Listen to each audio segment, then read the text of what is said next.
We have lots to cover in today's video, including a big signing in Los Angeles for Quinton Byfield, lots of other signings around the NHL as well, including some top prospects for the 2024 NHL draft class. We have more players heading overseas, which we'll discuss, signing in European leagues. The Dallas Stars have announced their 2024 Hall of Fame team inductees. Is Evgeny Kuznetsov leaving the NHL and heading to play in Russia in the KHL? We'll discuss that rumor that popped up here today. Plus, we have the latest trade talk around Patrick Laine. GM Don Waddell has made some additional comments updating that situation. Plus, we have more rumors around the Calgary Flames, and is Leon Draisaitl not really interested in signing long-term in Los Angeles? We'll discuss what we learned on that today as well, coming up next.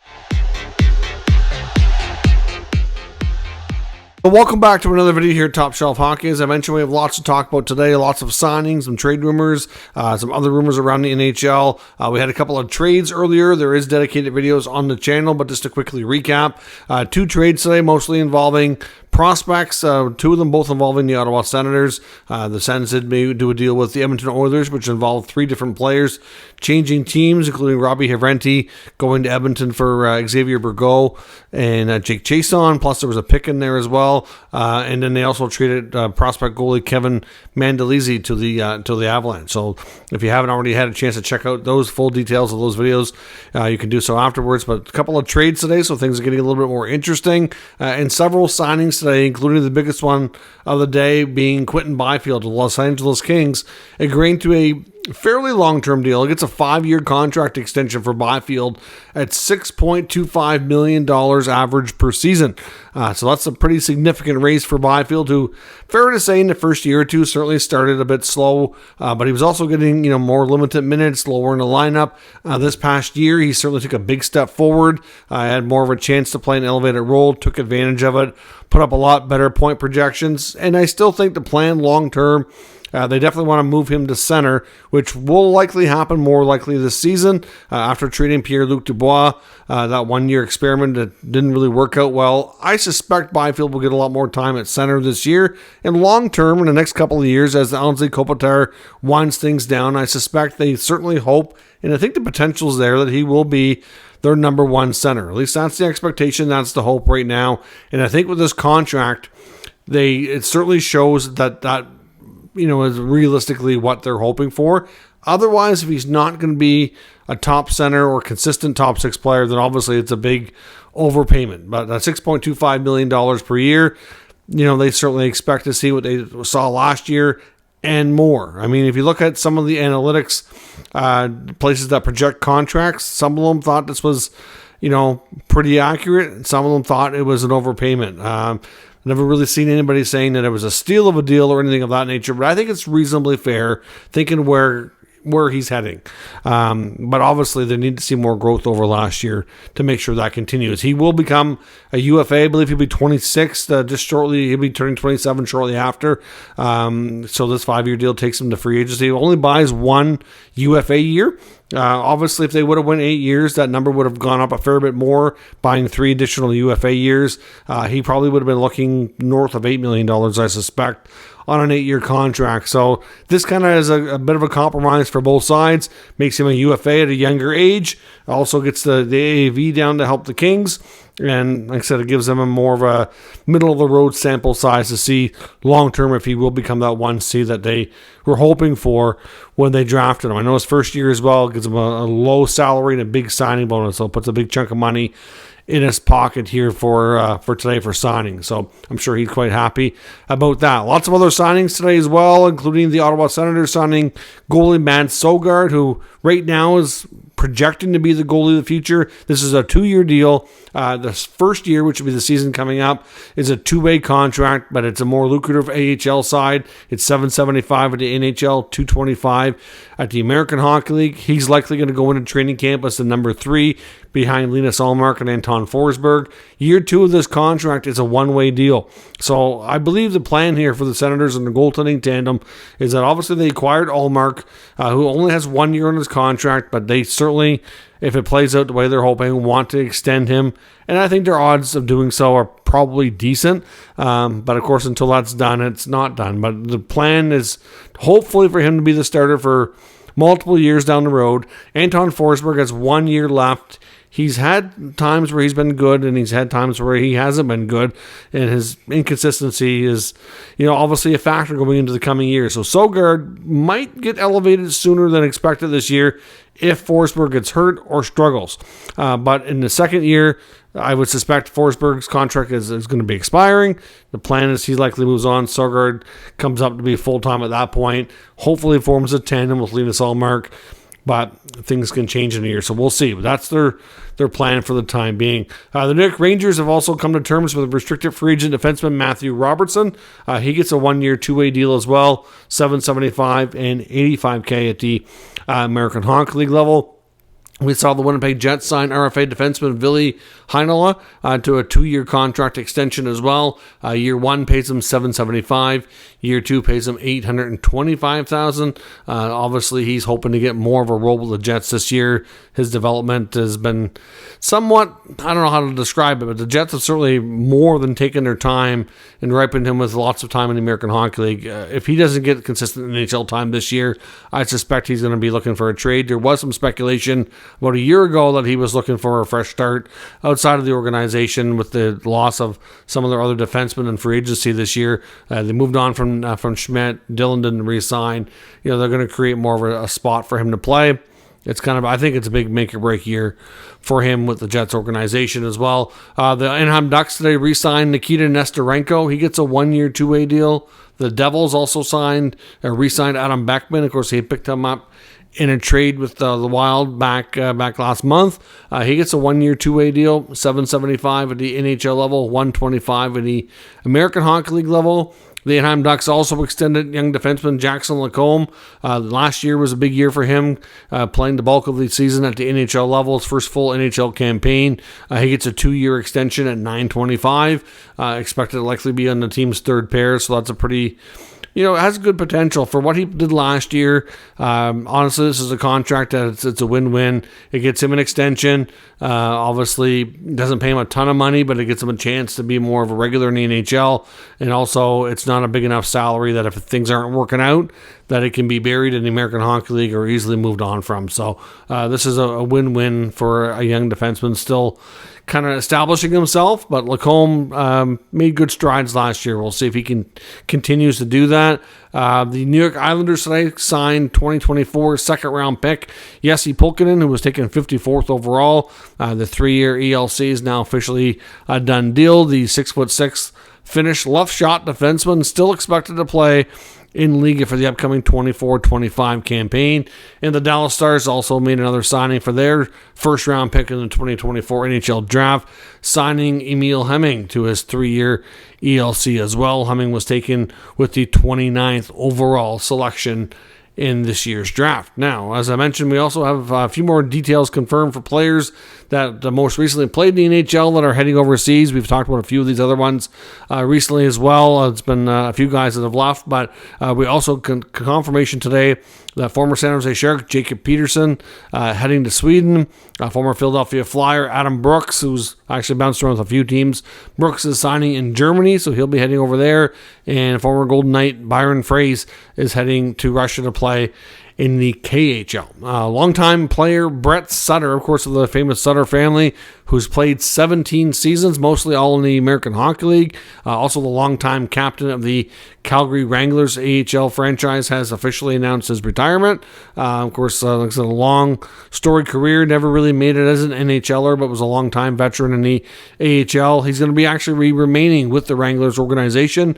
He'll take off his playing gear and put on his suit to become an assistant coach behind the bench. So, of course, like I said, comes from quite a long storied hockey family, played a long time himself. I'm sure he'll be a good asset to them in a coaching capacity. The Dallas Stars today also confirmed their inductees for their 2024 Team Hall of Fame, which will be longtime executive Jim Lights, who played a big role in bringing in GM Jim Nill, who's done a fantastic job. Most recent recipient, I believe, for the GM of the Year. Obviously, made a lot of good moves in Dallas and a lot of good things for that organization. organization. They've been a very competitive team for quite some time. And longtime former captain Brendan Morrow as well, who played, I believe it was 15 years total, 13 of which were in a Stars uniform. He was a captain for 7 years, played, I think it was 835 games with the organization, so certainly 2 long-time big contributors to the organization. They'll be inducted into the Team Hall of Fame in the ceremonies over October 19th and 20th, so very early in the upcoming 24-25 NHL season. Now, there's also a big rumor today that Evgeny Kuznetsov may be done in the NHL and might not be playing with the Carolina Hurricanes this season. There's reports out of Russia indicating that Kuznetsov is set to sign a 4-year contract to go play in the KHL. Now, of course, he was traded from the Washington Capitals to the Carolina Hurricanes last season ahead of the NHL trade deadline. Of course, the Capitals retained some salary on that. Retained, I believe it was 50%. They get a third-round pick in return. Kuznetsov had basically wanted out of Washington for probably more than a year, probably closer to 2. Finally had a way to facilitate that trade.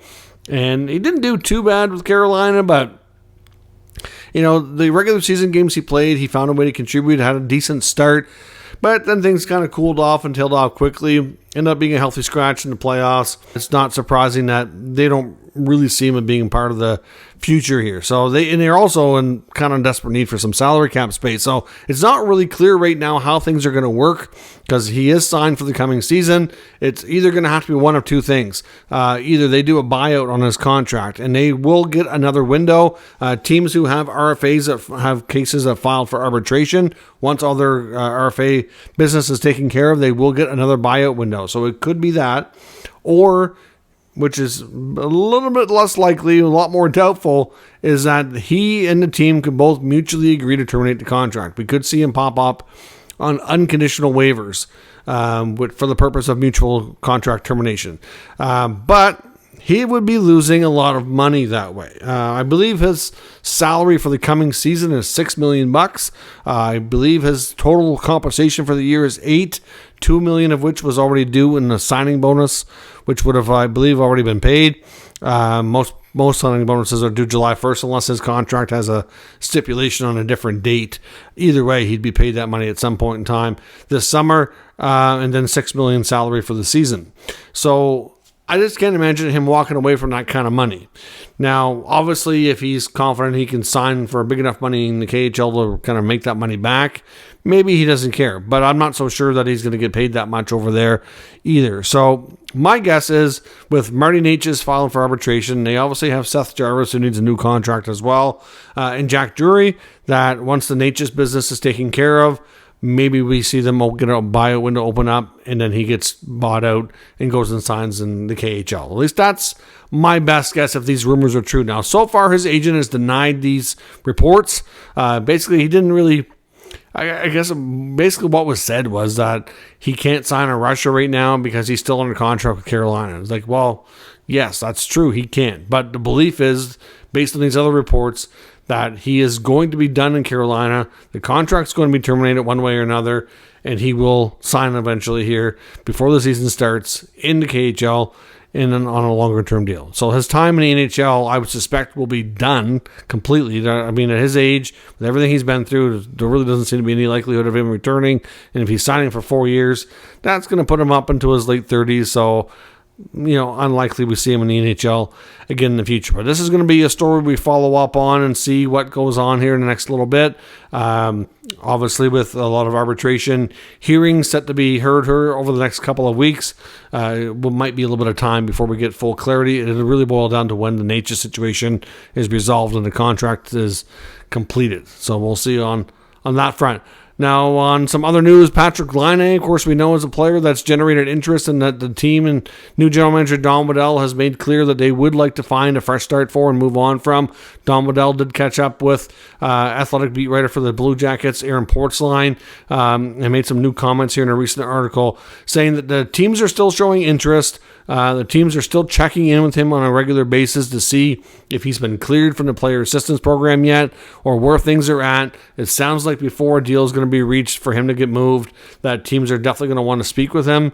Basically, the workaround for the time being is that they are allowed to speak to his agent, but that would be as far as it can go. Even the Blue Jackets themselves and Don Waddell can't officially really get into things with Laine. Neither can other NHL teams if they're given permission. While he's in that program, he's basically to be left alone.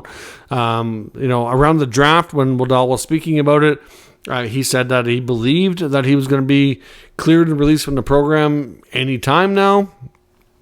That's been a couple more weeks. So I don't really know. Nobody really knows where things stands, since that's all private and confidential on where things are at to get him released. But at this point, he says lots of teams are interested. They want to speak with him. They're checking in regularly. And again, looking back to comments from Jets reporter Mike McIntyre, who said before that he believes that Patrik Laine still holds Winnipeg in very high regard and would welcome a return to the Jets should the opportunity arise. Obviously, when he left there at Winnipeg, things were very different.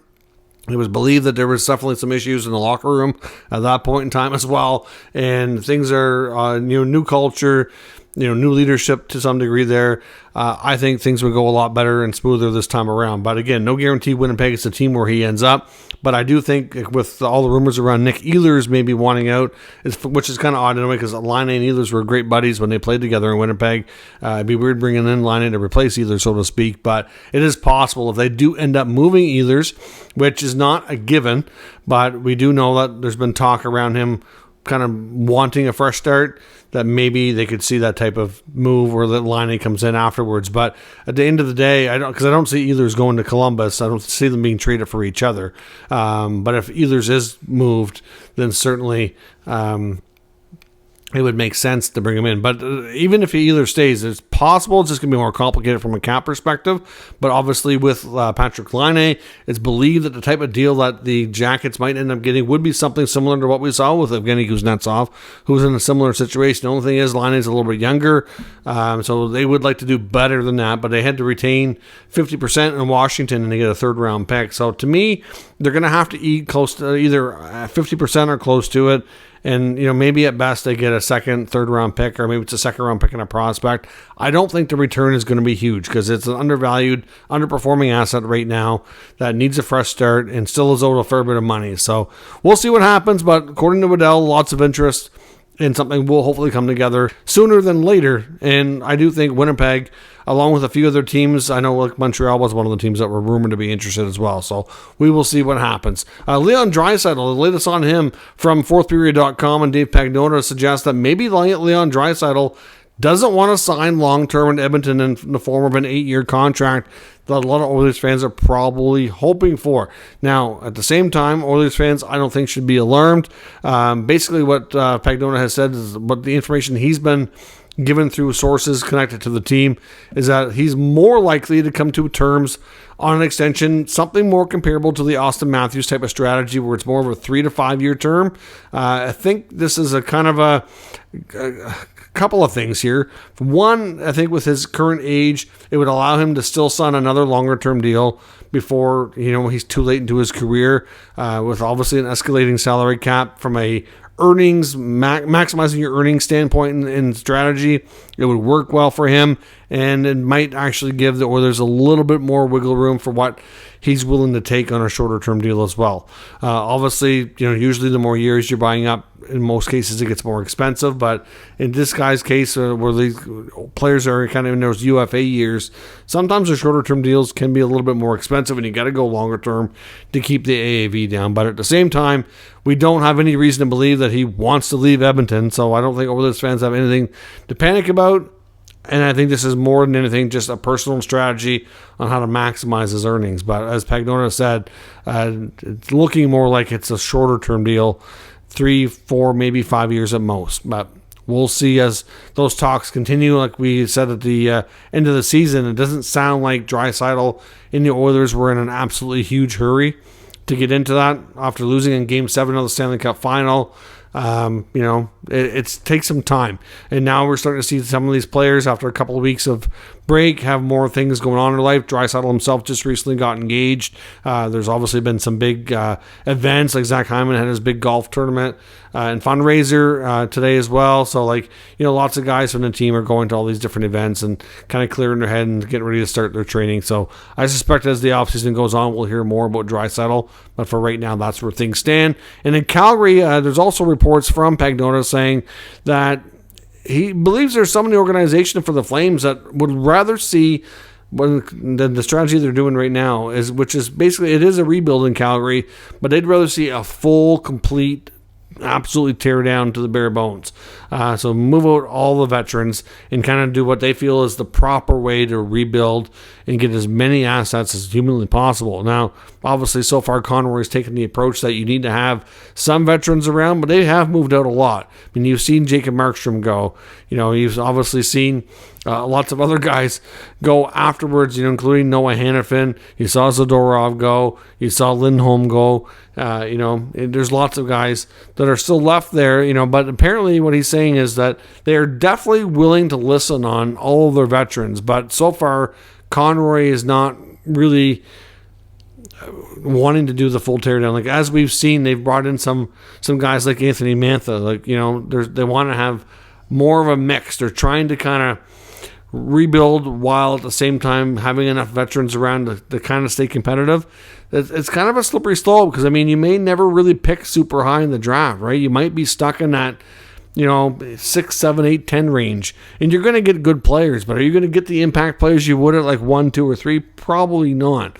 So there's, obviously some within the organization have a different, thought process right now. And the word rebuild in Calgary for the longest time has been, very much a word you don't want to hear, that ownership was never really in favor of, which is why they were mediocre for so long.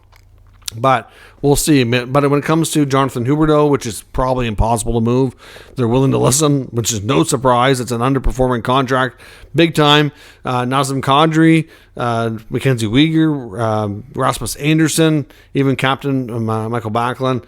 I think personally, your two defensemen, Weegar and Anderson, are probably some of your best assets now because they are performing well. Their contracts are really solid. They're at a good age. If they're going to move anybody in that group, those, to me, would be the guys that are going to bring you the best return, biggest haul.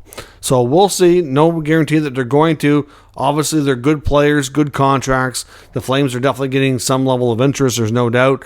But unless they get something that kind of blows them away, they're not going to pull the trigger.